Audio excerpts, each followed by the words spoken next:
Good morning ma'am. বাচ্চারা কালকে তো সরস্বতী পুজো, সবাই তাড়াতাড়ি চলে আসবি। ঠিক আছে ম্যাম। আর হ্যাঁ, তোরা কি সরস্বতী পুজোর আগে কুল খাসনি তো? না ম্যাম। আমি তো কুল খেয়েছি। কেউ কিন্তু কুল খাবি না। না ম্যাম, আমিও খাইনি। সরস্বতী মা মহা পাপ দিবে তোদের।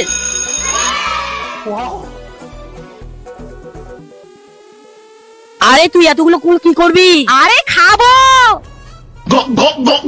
এই রে, তুইও খা। না, ম্যাম কি বললো তোর মনে নেই? সরস্বতী পূজার আগে কুল খেতে হয় না। আরে কোথাও লেখা আছে কি সরস্বতী পূজার আগে কুল খেতে হয় না? এই নে। দে দিচ্ছি যখন খেয়েই নেই। বড়া, তুই জানিস আমি কে? মা সরস্বতী বিদ্যা দেবী, আর তুই আমার পুজো আগে কুল খেয়ে নিয়েছিস। না না না চল, আমি আজ থেকে বাগযন্ত্র বন্ধ করে দেবো। ইয়া! না! মা মা আমার ভুল হয়ে গেছে, আমাকে ক্ষমা করে দাও। আমি আর সরস্বতী পূজার আগে কোনোদিনও কুল খাবো না। ঠাকুর আমার ভুল হয়ে গেছে, ঠাকুর আমাকে ক্ষমা করে দাও। মা আমার ভুল হয়ে গেছে, মা আমাকে ক্ষমা করে দাও। মা, আরে আমার ভুল হয়ে গেছে মা।